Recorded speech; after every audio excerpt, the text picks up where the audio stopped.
دوستان محترم، آج کے اس سنی اجتماع میں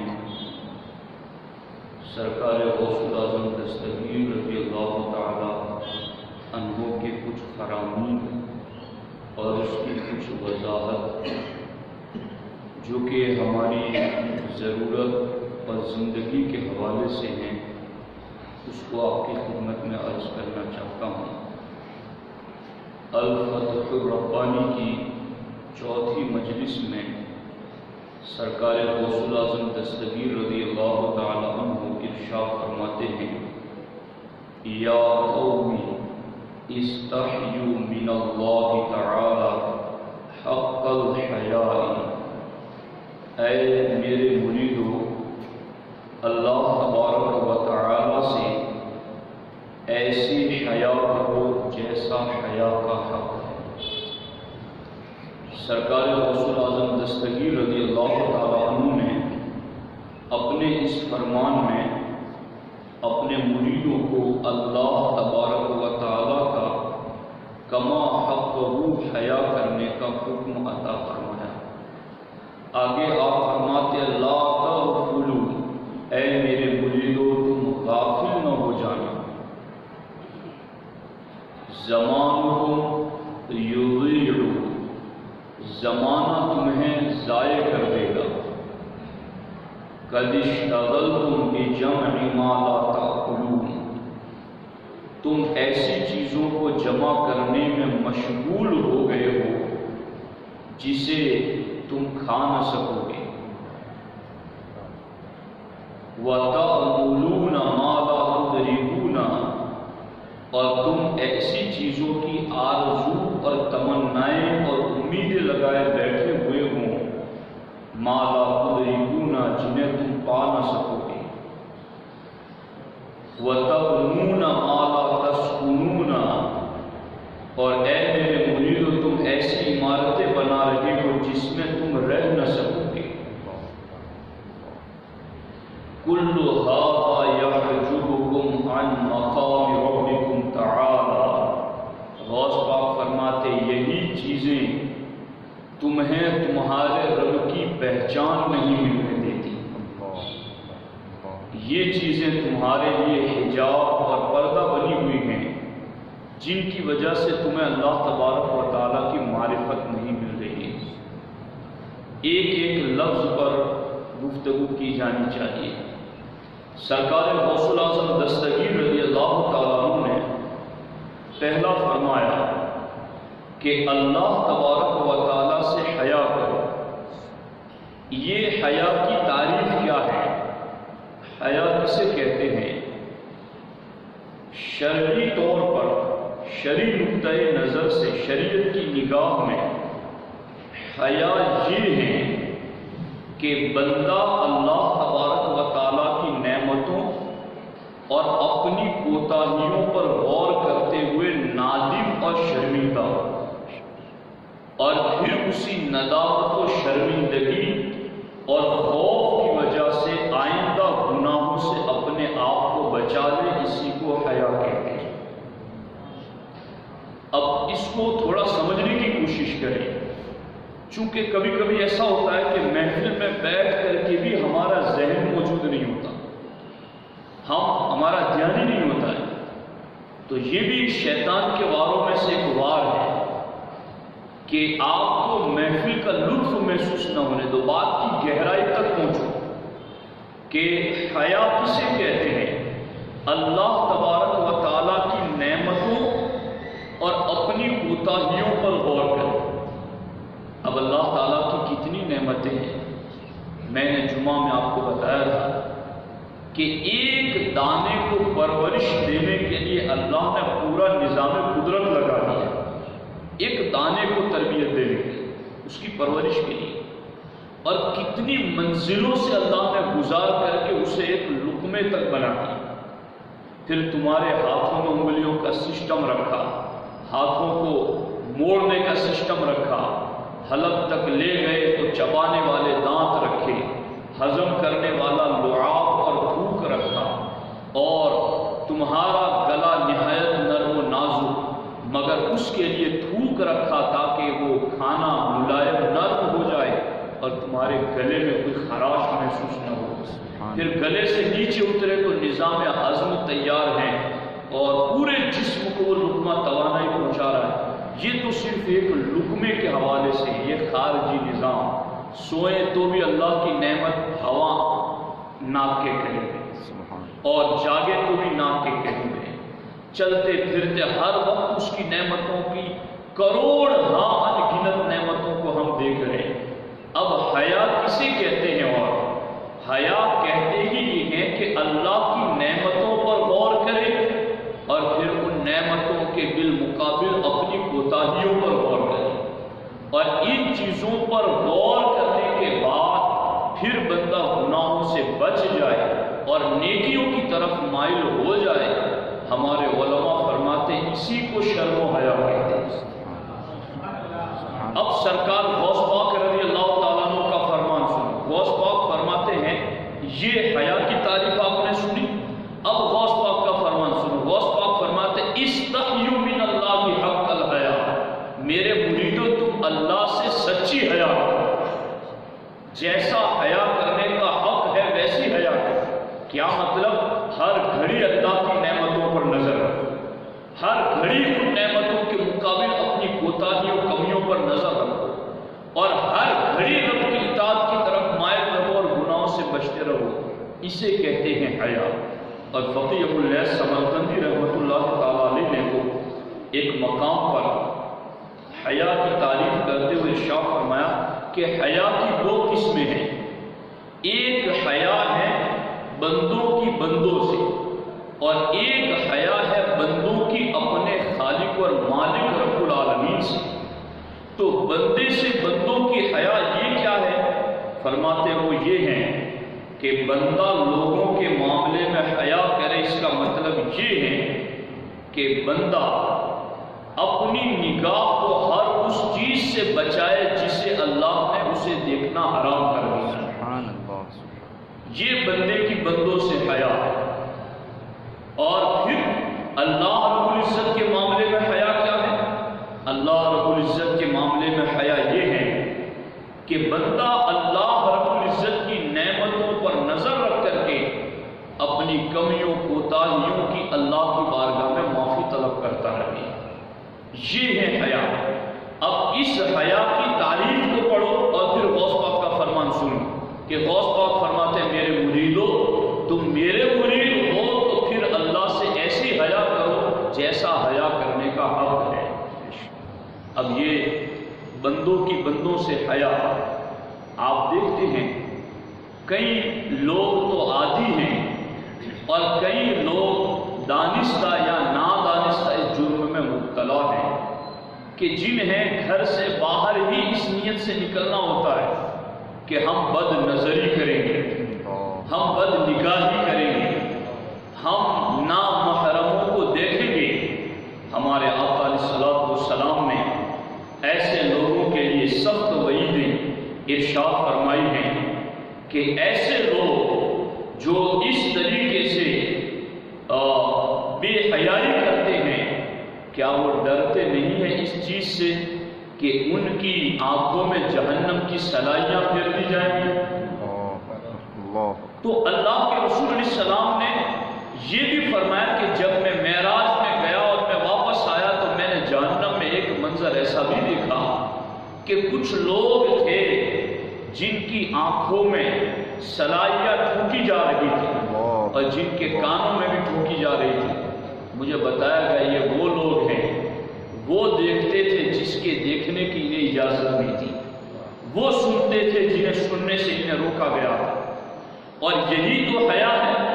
فقیہ ابو اللیث سمرقندی علیہ الرحمہ کی تعریف کی مشکل ہے بینہ و بین الناس ان تغض بصرک عما لا یحل لک، کہ تو اپنی نگاہوں کو جھکا کر رکھے ان چیزوں کو دیکھنے سے جو تیرے لیے حلال نہیں ہے۔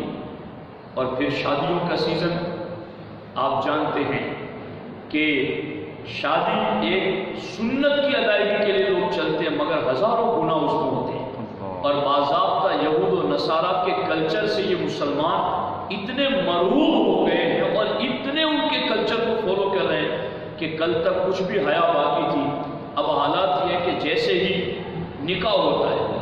اب تو یوں بھی ہم نے دیکھا، یہاں بھی ہم نے سنا کہ ایک طرف بھرے مجمع میں لڑکی کو بھی کھلے عام بٹھایا گیا، لڑکے کو بھی بٹھایا گیا، اور سامنے ایجاب و قبول کرایا جاتا ہے۔ یا پھر یہ ہوتا ہے کہ نکاح کے بعد لڑکی کو لایا جاتا ہے اور کرسی پر بٹھایا جاتا ہے، اور پھر نامحرموں کے ساتھ ان کی مسخری، ان کے مذاق اور ان کے ڈائلاگ اور ان کی غلط باتیں، یہ بے حیائی کے سارے مناظر پیش کیے جاتے ہیں۔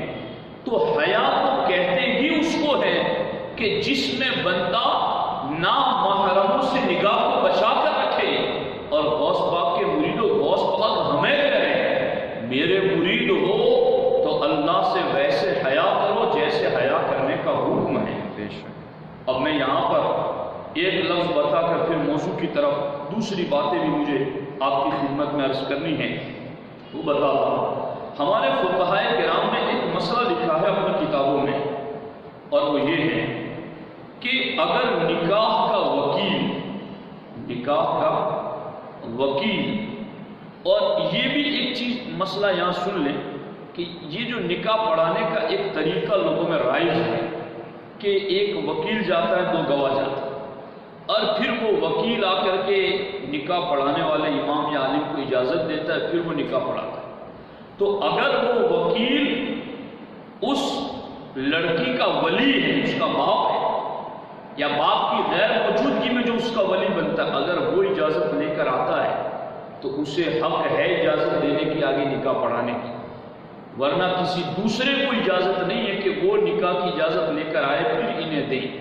اور اس صورت میں سنت کی ادائیگی نہیں ہو پاتی، یعنی وہ نکاح فضولی رہتا ہے جب تک میاں بیوی آپس میں تنہائی میں مل کر کے ایک دوسرے سے اس وقت رضامندی کا اظہار نہیں ہوتا، اس وقت تک وہ ایک حیثیت سے معلق اور لٹکا ہوا رہتا ہے۔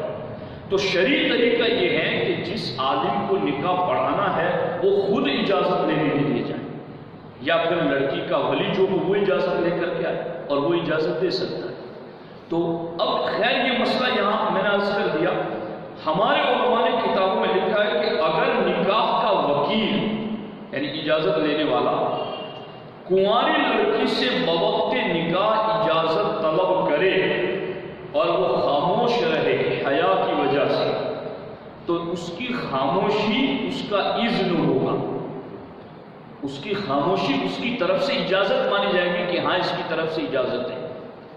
تو یہ مسئلہ فقہاء نے صدیوں پہلے کتابوں میں کیوں لکھا کہ اس زمانے میں تھی ایسی بچیاں کہ جن میں اتنی حیا تھی کہ جن کا اپنا نکاح ہوتا تھا مگر زبان سے انہیں کہتے ہوئے بھی حیا آتی تھی، شرم آتی تھی۔ مگر آج تو دیکھیے آپ حیا کا خاتمہ ہو رہا ہے، چادر اور چار دیواری سے جب سے ہماری بچیاں باہر آ گئی اس وقت سے یہ بے حیائی کی بدتمیزیاں قوم میں آ گئی ہیں۔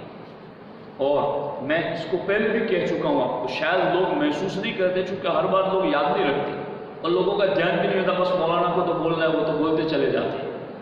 تو ہماری ہر بات کے پیچھے کوئی نہ کوئی بات ہوتی ہے کہ جس کی وجہ سے ہم کہتے ہیں کہ یہ حیا کا خاتمہ ہی نسب کے اختلاط کا سبب ہے، اور نسب کا اختلاط یہی بے غیرتی کا سبب ہے۔ نسب جب صحیح نہیں رہتا ہے تو وہ بے غیرتی پیدا کرتا ہے، پھر اس کو دین کے بارے میں پرواہ نہیں رہتی۔ وہ آپ نے سنا ہوگا امام اعظم کا ایک واقعہ کہ سیدنا امام اعظم ابو حنیفہ رضی اللہ تعالیٰ عنہ پڑھ رہے تھے اور بچے کچھ گیند کھیل رہے تھے، ایک گیند آ کر کے امام اعظم کے پاس آ کر گری تو سارے بچے ڈرنے لگے، وقت کہ امام بیٹھے ہیں مجھے میں نہیں جاؤں گا، مجھے ڈر لگتا ہے، مجھے شرم محسوس ہوتی ہے، مجھے جھجک محسوس ہوتی ہے، میں نہیں جاؤں گا۔ ایک لڑکا بڑی بے باکی اور جرات مندی کے ساتھ کہنے لگا میں جاؤں گا، یار کیا بات ہے، مولوی بیٹھ رہے لے آؤں گا میں۔ گیا، جا کر کے گیند لے کر چلا ہے۔ امام اعظم نے فرمایا کہ اس کی اصل میں خطا ہے۔ اللہ، یہ جو دین پر آج بڑی جرات مندی لوگ جو کر رہے ہیں نا، انہیں ڈرنا چاہیے، انہیں ڈرنا چاہیے کہ ہم کس رخ پر جا رہے ہیں، ہم کیا کر رہے ہیں۔ وہ یہ سمجھ رہے ہیں کہ ہم بڑے جرات مند، ہم جری، ہماری کوئی زبان پکڑنے والا نہیں، تمہاری زبان کیا پکڑنے والا، تم غوث پاک کے فرمان پڑھو تمہیں پتا چلے گا غوث پاک نے کہا کیا۔ تو یہ ہے حیا، بہت زیادہ ضروری آج معاشرے میں۔ اور سرکار غوث پاک نے اس مجلس کی اس خطبے میں پہلا لفظ یہ کہا، یا قومی استحیوا من اللہ حق الحیا، کہ اے میرے مریدو تم اللہ سے ویسی حیا کرو جیسا حیا کرنے کا حق ہے۔ اب آگے آپ دیکھیں کہ سرکار اعلیٰ حضرت امام اہل سنت ارشاد فرماتے ہیں اللہ اکبر فتح رضویہ شریف میں کہ لڑکیوں کو سورہ یوسف کی تفسیر مت پڑھا، بلکہ انہیں سورہ نور کی تفسیر پڑھا، جس میں کہا گیا نا الزانیۃ والزانی فاجلدوا کل واحد منہما مئۃ جلدہ، کہ زانی اور زانیہ کو 100 کوڑے مارے، وہ پڑھا، وہ تفسیر پڑھا۔ سورہ نور، سورہ یوسف کی تفسیر مت پڑھا، کیوں؟ کیونکہ سورہ یوسف میں ایک نسوانی یعنی عورت کے مکر کا ذکر ہے، اور نازک شیشیاں ذرا سی ٹھیس سے ٹوٹ جائیں، اور آپ مطلب اس کی گہرائی میں جائیے، غور کیجیے۔ قرآن ہے قرآن، اور قرآن کی تفسیر، مگر اس میں ایک عورت کے عشق کی کچھ باتیں ذکر کی ہیں۔ اعلیٰ فرماتے اس کی تفسیر عورتوں کو مت پڑھو، کہیں یہ نازک شیشیاں ٹوٹ نہ جائیں، کہیں انہیں بھی عشق کی طرف دل ان کا مائل نہ ہو جائے، انہیں سورہ نور کی تفسیر پڑھو۔ اور آج تو جنہیں قرآن کی سورہ یوسف کی تفسیر سے روکا گیا، وہ موبائل پر کیا کچھ نہیں دیکھ رہی ہیں، وہ انٹرنیٹ پر اور وہ ٹی ویوں میں کیا کچھ نہیں دیکھ رہی ہیں، تو پھر کیسے دین زندہ ہوگا جب تک گود میں پاکیزگی نہیں ہوگی، اچھی نسل جنم نہیں لے سکتی۔ یہ ضروری چیز ہے۔ اب اس پر میں جو اگلی بات ہے وہ صرف عرض کرتا ہوں وقت کے اختصار کے لحاظ سے۔ سرکار غوث پاک فرماتے تو اللہ سے حیا کرو جیسا حیا کرنے کا حق ہے۔ یہاں ایک حدیث پاک بھی ہے، وہ میں عرض کر کے پھر دوسری بات عرض کرتا ہوں۔ یہی جو غوث پاک نے فرمایا نا، اللہ کے رسول علیہ السلام کے فرمان میں بھی یہ چیز ہے۔ سرکار دو عالم صلی اللہ تعالیٰ علیہ وسلم نے بھی فرمایا میری امت تم اللہ سے کما حقہ حیا کرو۔ جب یہ کہا نا سرکار نے تو حضرت عبداللہ بن مسعود رضی اللہ تعالیٰ عنہ موجود تھے، آپ نے فوراً کہا کہ یا رسول اللہ صلی اللہ علیہ وسلم الحمدللہ ہم اللہ سے حیا کرتے ہیں۔ اور واقعی میں وہ صحابہ تھے، مگر سرکار کو ہر دم تربیت میں انہیں بلندی پر لے جانا چاہتے تھے اور ان کے ذریعے اگلی امت تک پیغام پہنچانا چاہتے تھے۔ تو ہمارے آقا علیہ السلام نے فرمایا یہ نہیں، بلکہ اللہ سے کما حقہ حیا کرنے کا معنی یہ ہے کہ سر اور سر میں جتنے اعضاء ہیں ان کی، اور پیٹ جتنے اعضاء کو گھیرے ہوئے ہیں ان کی تو حفاظت کر، یہ ہے حیا۔ سر اور سر میں جتنے اعضاء ہیں، دماغ میں غلط خیالات نہ لا، باطل تصورات نہ لا، آنکھیں بچا اس کو خیانت سے، یعلم خائنۃ الاعین وما تخفی الصدور، اللہ آنکھوں کی خیانت کو جانتا ہے۔ زبان اس سر میں ہے، کان اس سر میں ہے، سرکار فرماتے حیا کما حقہ یہ ہے کہ سر اور سر میں جتنے اعضاء ہیں ان سب کی تو حفاظت کریں، اور پیٹ جتنے اعضاء پر مشتمل ہے ان سب کی تو حفاظت کریں۔ اور سرکار فرماتے موت اور مرنے کے بعد سڑنے اور گلنے کو یاد کریں، یہ ہے حیا۔ اب یہ حیا کس کو پتہ ہے؟ موت اور مرنے کے بعد اپنے وجود کے سڑنے اور گلنے کو یاد کریں، اور آخرت کو چاہنے والا دنیا کی زینت چھوڑ دیتا ہے، تو جس نے ایسا کیا اس نے اللہ سے حیا کا حق ادا کر دیا۔ اس لیے ساتھی یہ چیز ضروری ہے، یہ ہمارے پیر ہی نہیں، ہمیں پیران پیر نے کہا ہے، ہمیں اپنے پیر کا حکم سر آنکھوں پر رکھنا چاہیے۔ سرکار غوث پاک فرماتے ہیں لا تغفلوا، غافل نہ ہو جانا۔ اب یہ جو سرکار غوث الاعظم دستگیر رضی اللہ تعالیٰ عنہ نے فرمایا کہ غافل نہ ہو جانا، کیا ہے اس میں گہرائی؟ اللہ اللہ رب العزت قرآن مجید میں ارشاد فرماتا ہے یا ایھا الذین آمنوا لا تلھکم اموالکم ولا اولادکم عن ذکر اللہ، اے ایمان والو تمہارے مال نہ تمہاری اولاد کوئی چیز تمہیں اللہ کے ذکر سے غافل نہ کرے، کوئی چیز تمہیں اللہ کے ذکر سے غافل نہ کرے۔ اب یہ اموالکم ولا اولاد، مال یہی تو لوگوں کو غفلت میں لے ڈوبا ہے۔ مولانا ٹائم نہیں ہے، مولانا یہ اتنا وقت دن میں 5 مرتبہ کیسے نکالوں؟ پھر ہمیشہ جب قبر میں پڑا رہے گا تب کیا ہوگا؟ جی کیا؟ غور کیجیے، اپنے آپ پر غور کیجیے، سوچیے اس سلسلے۔ وہ جو ہمارے نبی علیہ السلام نے فرمایا کہ روزانہ قبرستان میں ملک الموت اعلان کرتے ہیں اے قبر والو تمہیں کسی چیز پر افسوس تو نہیں رہ گیا؟ وہ کہتے ہیں ہاں، ہمیں افسوس یہ ہے کہ کاش ہم زندہ ہوتے تو آج قرآن کی تلاوت کرتے، ہم زندہ ہوتے تو ہم نماز پڑھتے، ہم زندہ ہوتے تو روزے رکھتے، ہم زندہ ہوتے تو لوگوں کو صدقہ دیتے۔ اور پھر افسوس کے ساتھ کہیں گے کیا؟ اللہ رب العزت نے اس کو خود قرآن مجید میں ذکر کیا ہے کہ ہمیں ایک مرتبہ اگر واپس پلٹا دیا جائے لَأَصَّدَّقَنَّ وَلَنَكُونَنَّ مِنَ الصَّالِحِينَ، کہ ہمیں ایک مرتبہ واپس پلٹا دیا جائے ہم خوب صدقہ و خیرات کریں گے، وَلَنَكُونَنَّ مِنَ الصَّالِحِينَ، اور ہم بڑے پکے سچے پرہیزگار بن جائیں گے۔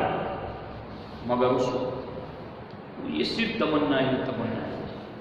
مجھے تو باتیں کرتے کرتے مولا علی کا وہ فرمان بار بار یاد آتا ہے، تو مولا پاک فرماتے کہ لوگ سوئے ہوئے مریں گے تو جاگیں گے۔ تو واقعی میں یہ جو ہم باتیں کر رہے ہیں ہمیں یوں ہی لگ رہا ہے کہ لوگ سوئے ہوئے، ورنہ جمعہ میں اتنا مجمع ہوتا ہے، کیا تبدیلی نہ آئے یا سرکار کے فرامین سن کر، غوث پاک کے فرامین سن کر انقلاب آ جانا چاہیے۔ لوگ سوئے ہوئے، ان کو موت جگائے۔ خوش قسمت ہے وہ مسلمان کہ جو اس جاگ سے پہلے جاگ جائے، تو پھر ان کے لیے بشارت ہے۔ اب دیکھو یہاں ایک حکایت ذکر کرتا ہوں پھر گفتگو ختم کرتے ہیں۔ ایک شخص کو کہیں سے سونے کی اینٹ مل گئی اور وہ دولت کی محبت میں مست ہو کر رات بھر طرح طرح کے منصوبے بناتا ہے۔ یہ غوث پاک نے کہا لا تغفلوا، غافل نہ ہو جانا۔ پھر آگے غوث پاک نے کیا فرمایا؟ غوث پاک نے آگے فرمایا کہ قد اشتغلتم بجمع ما لا تاکلون، تم ایسی چیزوں کو جمع کرنے میں لگے ہوئے جس کو تم کھا نہ سکو گے۔ وَتَعْبُلُونَ مَا لَا تُدْرِكُونَ، تم ایسی چیزوں کی امیدیں لگائے بیٹھے ہوئے جس کو تم پا نہ سکو گے۔ اور تم وَتَبْنُونَ مَا لَا تَسْكُنُونَ، اور تم ایسی چیزیں بنا رہے ہو جن میں تم رہ نہ سکو گے۔ اور یہ جو تم جمع کر رہے ہو نا جس کو تم کھا نہ سکو گے، جو تم بنا رہے ہو نا جس میں رہ نہ سکو گے، یہ جو تم امیدیں لگائے بیٹھے ہو نا جس کو پا نہ سکو گے، غوث پاک فرماتے یہی چیزیں تمہیں اللہ کی پہچان نہیں مل رہی تھی، یہی چیزیں تمہارے رب کی معرفت میں رکاوٹ بنی ہوئی ہیں۔ اب یہ چیز ایک بندے کو سونے کی اینٹ مل گئی، اب اس نے بڑی تمنائیں امیدیں لگائی کہ میں یہ کروں گا، میں وہ کروں گا، میں تم کروں گا، کہ اب تو میں بہت اچھے اچھے کھانے کھاؤں گا، بہترین لباس پہنوں گا، بہت سارے خدام اور نوکر رکھوں گا، مالدار بن جاؤں گا، راحتوں آسائشوں میں رکھوں گا۔ اور بالکل وہ ایک دم اللہ سے غافل ہو گیا۔ صبح اسی دھن میں مگن مکان سے نکلا اور اتفاقاً قبرستان کے قریب سے گزرا تو کیا دیکھتا ہے کہ ایک شخص اینٹیں بنا رہا ہے، قبر کے پاس قبر کے اوپر کی مٹی گوند رہا ہے اور اسی سے اینٹیں بنا رہا ہے۔ یہ منظر دیکھ کر یکدم اس کی آنکھوں سے غفلت کا پردہ ہٹ گیا، فوراً بیدار ہو گیا، اور اس تصور سے اس کی آنکھوں سے آنسو جاری ہو گئے کہ شاید مرنے کے بعد میری قبر کی مٹی سے بھی لوگ اینٹیں بنائیں گے، اور یہ میرے عالیشان محل، میرے لباس، میرے خدام اور میری ساری آسائش کی چیزیں یہیں کی یہیں رہ جائیں گی۔ جب اس نے یہ تصور کیا تو غفلت کو چھوڑ کر اس سونے کی اینٹ کو ترک کر دیا اور اللہ کی طرف مائل ہو گئے۔ سبحان اللہ۔ تو ہمیں ہمارے پیر روشن ضمیر دستگیر علیہ رحمہ یہی کہہ رہے ہیں، قد اشتغلتم بجمع ما لا تاکلون، کہ تم ایسی چیزیں جمع کرنے کے پیچھے اتنے مشغول ہو گئے ہو کہ جس کو تم کھا ہی نہ سکو۔ اب یہ جو ہمارے ہزاروں اور لاکھوں کے بیلنس پڑے ہوئے، کیا مرتے دب تک ہم اس کو پورا کر سکیں گے؟ مگر ابھی بھی ہماری ہوس دیکھو، ابھی بھی ہماری تمنا اور امیدیں دیکھو۔ غوث پاک فرماتا ہے ما لا یدرکون، ان امید اور ان تمناؤں کو تم پہنچ نہ سکو گے۔ اس لیے ساتھیوں، ایسا نہیں ہے کہ یہ چیزیں استعمال نہ کرو، یہ بھی سرکار نے فرمایا کہ عمدہ مکان، عمدہ گاڑی اور نیک بیوی یہ سعادت مند کی علامت ہے، نیک بختی کی علامت ہے، مگر ان چیزوں میں اتنا مشغول ہو جانا کہ اللہ کو بھول جائے، یہ ہے حجاب، یہ ہے پردہ جو تمہیں اللہ کی معرفت نہیں ملنے دیتا۔ اس لیے یاد رکھیں، سرکار غوث الاعظم دستگیر رضی اللہ تعالیٰ عنہ کے فرامین کو نظر میں رکھیں۔ یہ صرف ایک فرمان میں نے آپ کے سامنے ذکر کیا ہے، اب میں آپ کو صرف ایک فرمان اس کی تشریح نہیں کروں گا، صرف وہ اس کا ترجمہ کر دیتا ہوں اور پھر اس کے بعد گفتگو ختم کرتے ہیں۔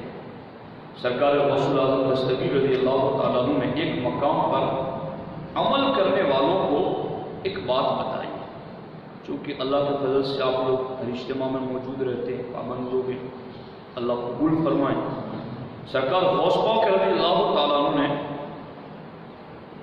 اس وقت جو بادشاہ تھا نا امیر المومنین معتصم باللہ، اس کے بارے میں غوث پاک نے کہا کہ اس نے موت کے وقت کہا کہ قسم بخدا میں اللہ کی طرف اس فعل سے جو میں نے احمد ابن حنبل کے حق میں کیا ہے، باوجود یہ کہ میں اس کام کا شروع کرنے والا نہیں تھا، میرے سوا دوسرے لوگ اس کا سبب بنے تھے، البتہ میں توبہ کروں خلق قرآن والا مسئلہ۔ اس کے دربار میں جو میں نے پہلے بھی ذکر کیا تھا، ایسے مولوی ہر زمانے میں رہے دین فروش، کہ جن کی نگاہیں دنیا پر رہتی اور وہ دنیا کمانے کے لیے دین کو بیچ دیتے، ایسے اس زمانے میں بھی تھے۔ انہوں نے دربار میں جا کر کہا کہ قرآن مخلوق ہے، قرآن مخلوق نہیں ہے، قرآن صفت الہی ہے اور صفت الہی مخلوق نہیں ہے۔ امام احمد ابن حنبل نے فوراً اسٹینڈ لیا اور آپ کھڑے ہو گئے اور آپ نے کہا نہیں، قرآن مخلوق نہیں ہے، قرآن اللہ کا کلام ہے، غیر مخلوق ہے۔ آپ کو اس کی وجہ سے بازار میں نکال کر ننگی پیٹھ پر کوڑے لگائے گئے، مگر امام احمد ابن حنبل کوڑے کھاتے رہے مگر اللہ کے کلام کو غیر مخلوق ہی کہتے رہے۔ ہمارے ظلم کو برداشت کریں گے مگر حق کو نہیں چھوڑیں گے۔ یہ بھی ایسے لوگ بھی رہے ہیں حق پر قائم رہنے والے، اور آج بھی ایسے بندے لا یزالون طائفۃ من امتی قائمون علی الحق، سرکار فرماتے ہیں ہر زمانے میں میری امت کا ایک گروہ ہمیشہ حق پر قائم رہے گا۔ سبحان اللہ۔ تو وہ معتصم باللہ کہتا ہے کہ موت کے وقت کہ مجھ سے غلطی ہو گئی کہ میں نے احمد ابن حنبل کو اس معاملے میں مارا، زد و کوب کیا، اور میں نے قرآن کو مخلوق ہونے والا قول لوگوں کے کہنے کے مطابق کر لیا، لیکن میں توبہ کروں۔ یہ بات تو غوث پاک نے کہہ دی، اس کا واقعہ بیان کر دیا۔ اب جو غوث پاک مجھے اور آپ کو جو کہہ رہے ہیں وہ خاص بات ہے کہ یہ جو دیندار طبقہ بھی جو کبھی کبھی وسوسات کا شکار ہو جاتا ہے، غوث پاک کا یہ فرمان ان کے لیے نصیحت ہے۔ غوث پاک فرماتے ہیں اللہ اکبر، اور غوث پاک کا عجیب انداز ہے، غوث پاک پکارتے ہو مطلب یا مسکین کے، اے مسکین، اے مسکین، یا مسکین دع الکلام فیما لا ینفعک۔ غوث پاک فرماتا ہے اے مسکین، ایسی بات کو چھوڑ دے جو بات نفع بخش نہ ہو، دع الکلام ما لا ینفعک، غیر نافع بات کو چھوڑ دے۔ اترک التعصب فی المذہب، یہ خاص بات ہے۔ اور غوث پاک فرماتے ہیں مذہبی امور میں تعصب کو چھوڑ دے۔ اترک التعصب فی المذہب، یہ جو مسجد کے ذمہ داران ہوتے ہیں، جو دین کے ذمہ داران ہوتے ہیں، مدارس کے، مساجد کے، ان کے لیے یہ خاص چیز ہے۔ اترک التعصب فی المذہب، مذہب کے معاملے میں تعصب کو چھوڑ دیں۔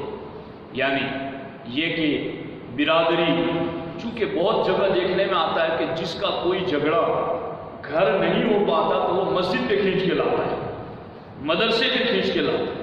غوث پاک فرماتے ہیں اترک التعصب فی المذہب، مذہب کے بارے میں تعصب کو چھوڑ دیں، برادری کو چھوڑ دیں کہ برادرانہ چشمک، برادرانہ ناراضگی کو تو مذہب میں لے آئے۔ اترک التعصب، یہ غوث پاک نے معتصم باللہ کا واقعہ ذکر کرنے کے بعد پھر اس کو ذکر کیا، اور پھر فرماتے ہیں واشتغل بشیء ینفعک فی الدنیا والآخرہ۔